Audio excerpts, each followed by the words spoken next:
ഈ ആ ഒരു സർക്കിൾ ഡയഗ്രത്തിൽ റിസ്ക് അസസ്മെൻറ്റ് എന്ന് പറയുന്ന സ്റ്റെപ്പ് കഴിഞ്ഞിട്ട് നെക്സ്റ്റ് നമ്മൾ മൂവ് ചെയ്യാൻ പോകുന്നത് ഇവാലുവേഷൻ എന്ന് പറയുന്ന ഒരു സ്റ്റെപ്പിലേക്കാണ്. Risk evaluation and assessment. Risk evaluation എന്താണെന്ന് വെച്ചാൽ it is concern with assessing probability and impact of individual risk. ആ ഒരു കമ്പനിയോ അല്ല, മറിച്ച് ഒരു ഇൻഡിവിജ്വലിന് ഉണ്ടാകുന്ന റിസ്ക്കുമായിട്ട് കമ്പയർ ചെയ്തു പോകുന്നതാണ് ഇവാലുവേഷനിൽ വരുന്നൊരു സ്റ്റെപ്പ് എന്ന് പറയുന്നത്.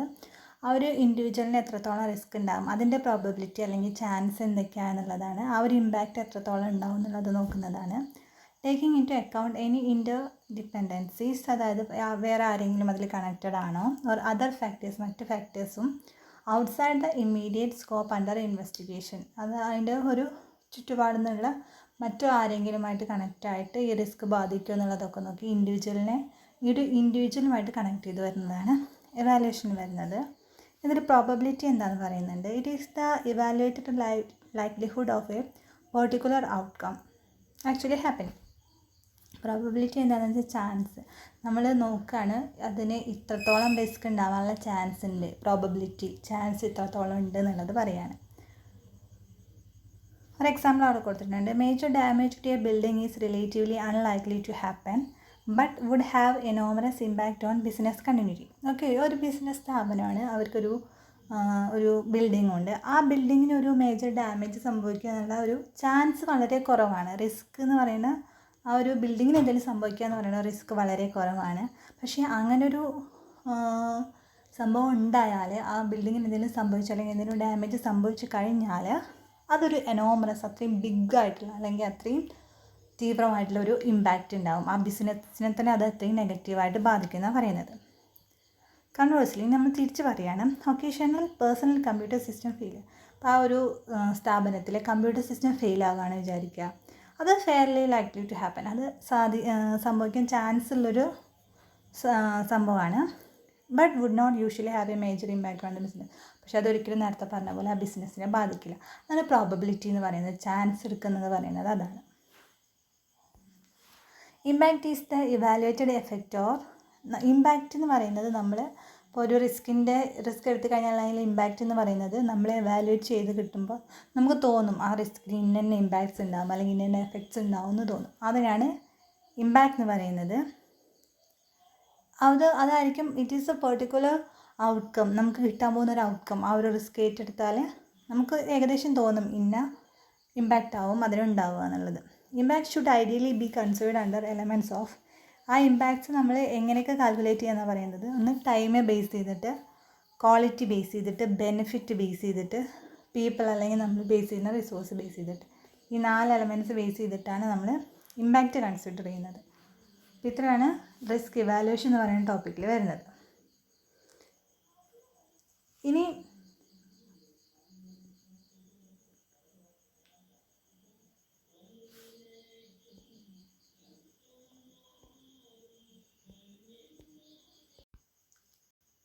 നെക്സ്റ്റ് പറയുന്നത് some risk such as financial risk can be evaluated in numerical terms. ചില ടേംസ് അല്ലെങ്കിൽ ചില റിസ്കുകൾ നമുക്ക് ന്യൂമറിക്കലി കണക്കുകളായിട്ട് ഇവാലുവേറ്റ് ചെയ്യാൻ കഴിയുന്നത്. ഇപ്പോൾ ഫിനാൻഷ്യൽ റിസ്ക് ഒക്കെ ആണെന്നുണ്ടെങ്കിൽ ഇത്ര രൂപ നഷ്ടം വരാം അല്ലെങ്കിൽ ഇത്ര ഒരു എമൗണ്ട് ആയിട്ട് നമുക്ക് പറയാൻ കഴിയും.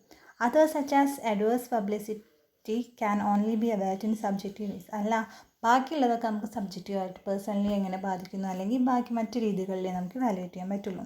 There is a need for some framework for categorised risk, for example high, medium, low. അപ്പോൾ നമ്മൾ ഏത് റിസ്ക് ഇപ്പോൾ നമ്മൾ ഇവാലുവേറ്റ് ചെയ്യുകയാണെങ്കിൽ നമ്മളിങ്ങനെയാണ്, അല്ലോ കുറച്ച് റിസ്ക്കേ ഉള്ളൂ, അല്ലെങ്കിൽ അത്യാവശ്യം റിസ്ക് ഉണ്ട്, അല്ലെങ്കിൽ നല്ല റിസ്ക് ഉണ്ട്, അങ്ങനെ ആ ഒരു ലെവലിൽ ഹൈ, മീഡിയം, ലോ എന്നുള്ള ലെവലിലായിരിക്കും ഇവാലുവേറ്റ് ചെയ്യാം.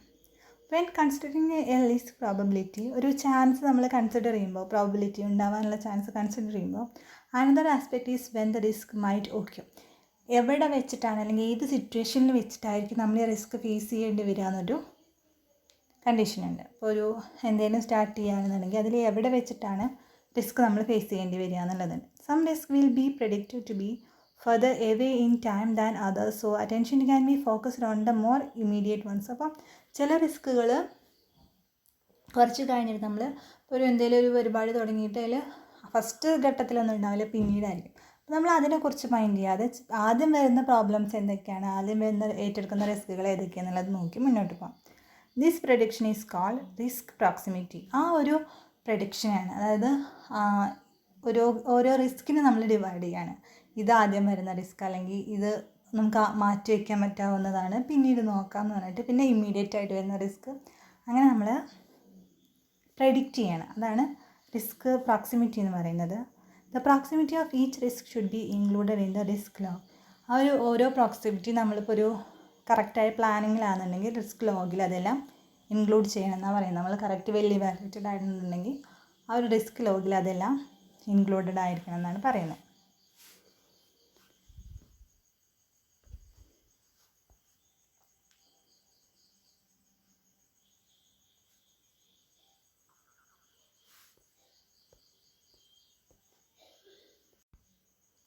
നെക്സ്റ്റ് ആ ഡയഗ്രത്തിൽ പറയുന്നത് അതെങ്ങനെ മാനേജ് ചെയ്യാം അല്ലെങ്കിൽ മെഷർ ചെയ്യാം എന്നുള്ളതാണ്. അത് ഓൾറെഡി നമ്മൾ ഡിസ്കസ് ചെയ്ത ടോപ്പിക്കാണ്. റിസ്ക് മാനേജ്മെൻറ്റ് എന്ന് പറഞ്ഞിട്ട് നമ്മൾ ഡിസ്കസ് ചെയ്തിട്ടാണ്. അപ്പോൾ നമ്മൾ നെക്സ്റ്റ് മെയിൻ ഹെഡിങ്ങിലേക്ക് മൂവ് ചെയ്യാണ്. അതാണ് ഡിസാസ്റ്റർ എന്ന് പറയാം. ഡിസാസ്റ്റർ എന്ന് വെച്ചാൽ നമ്മൾ നാച്ചുറൽ ഡിസാസ്റ്റർ എന്നൊക്കെ കേട്ടിട്ടുണ്ട്, പ്രകൃതി ദുരന്തം. അപ്പോൾ ഡിസാസ്റ്റർ എന്ന് വെച്ചാൽ ദുരന്തങ്ങളാണ്. അത് നാച്ചുറലും ഉണ്ട്, മാൻ മെയ്ഡും ഉണ്ട്. ദുരന്തങ്ങൾ അല്ലെങ്കിൽ ഒരു ഭൂമി കുലുക്കം, ഫ്ലഡ്, അങ്ങനത്തെ പറയുന്ന ദുരന്തങ്ങളെയാണ് നമ്മൾ ഡിസാസ്റ്റർ എന്ന് പറയുന്നത്. ഇനി അതിൻ്റെ ഒരു കുഞ്ഞു ഡെഫിനേഷൻ കൊടുത്തിട്ടുണ്ട്, എന്താണെന്ന് നോക്കാം. A disaster is A serious disruption of the functioning of A community or A society involving wide spread human, material, economic or environmental losses. അതായത് ഒരു ഡിസാസ്റ്റർ എന്ന് പറയുന്നത് ഡിസ്റപ്ഷനാണ്, നാശമാണ്. എന്തിൻ്റെ, ഒരു കമ്മ്യൂണിറ്റിയുടെയോ അല്ലെങ്കിൽ ഒരു സൊസൈറ്റിയുടെയോ പ്രവർത്തനങ്ങളിൽ വരുന്ന നാശം, അല്ലെങ്കിൽ അതിൽ വരുന്ന ഡിസ്റപ്ഷനാണ്. അത് ഹ്യൂമൻ ബീങ്സിനെ ബാധിക്കാം, മെറ്റീരിയൽസിനെ ബാധിക്കാം, എക്കണോമിക്കലി ബാധിക്കാം, എൻവയോൺമെൻറ്റിനെ, നമ്മുടെ പ്രകൃതിയെ ബാധിക്കാം. ഇതിലൊക്കെ നഷ്ടം വരുത്തുന്ന അത്തരത്തിൽപ്പെട്ടൊരു എന്താ പറയുക, ഡിസ്റപ്ഷൻ അല്ലെങ്കിൽ ഒരു ഡിസ്ട്രക്ഷനെയാണ്, നാശത്തിനെയാണ് നമ്മൾ ഡിസാസ്റ്റർ എന്ന് പറയുന്നത്.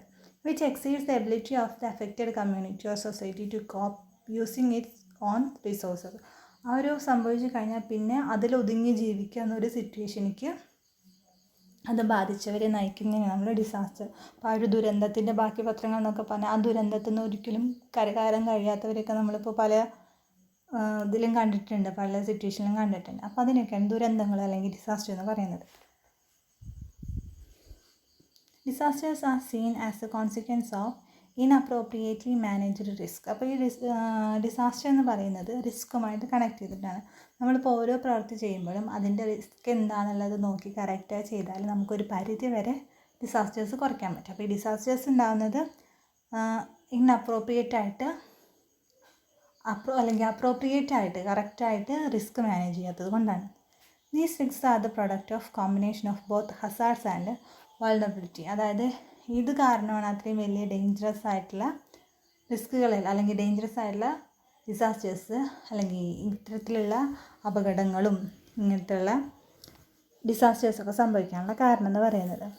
Developing countries suffer the greatest cost when a disaster hits. അപ്പോൾ നമ്മൾ ചെറുപ്പത്തിൽ പഠിച്ചിട്ടുണ്ടാകും കൺട്രീസിനെ ഡിവൈഡ് ചെയ്തിട്ട് ഡെവലപ്ഡ്, അണ്ടർ ഡെവലപ്പിംഗ് എന്നൊക്കെ പറഞ്ഞിട്ട്. അപ്പോൾ അതിൽ ഡെവലപ്പിംഗ്, അതായത് ഡെവലപ്മെൻറ്റിലൊരു ആ ഒരു പ്രോസസ്സിൽ നിൽക്കുന്ന രാജ്യങ്ങളാണ് ഈ ഒരു ഡിസാസ്റ്റർ സംഭവിച്ചാൽ ഏറ്റവും കൂടുതൽ അത് ബാധിക്കപ്പെടുന്നത്. അപ്പോൾ നമുക്ക് തന്നെ അറിയാം, ഇപ്പോൾ ഒരു 2-3 വർഷമായിട്ട് ഈ ഫ്ലഡ് എന്ന് പറയുന്നത് നമ്മൾ അനുഭവിച്ചുകൊണ്ടിരിക്കുകയാണ് നമ്മുടെ കേരളത്തിൽ തന്നെ.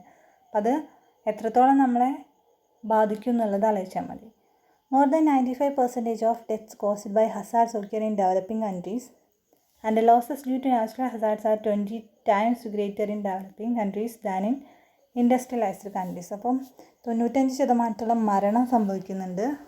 ഇപ്പോൾ ഒരു ഏരിയയിൽ ഈ ഡിസാസ്റ്റർ സംഭവിക്കുകയെന്നുണ്ടെങ്കിൽ അവിടുത്തെ ഓൾമോസ്റ്റ് എല്ലാ ആളുകളും ഡെഡ് ആവുന്നൊരു കണ്ടീഷനിലേക്ക് അല്ലെങ്കിൽ മരണം സംഭവിക്കുന്നൊരു കണ്ടീഷനിലേക്ക് വരികയാണ്. അത്രയും ഹൈ ലെവലിലാണ് ഈ ഡിസാസ്റ്റർ ബാധിക്കുന്നതെന്നാണ് പറയുന്നത്.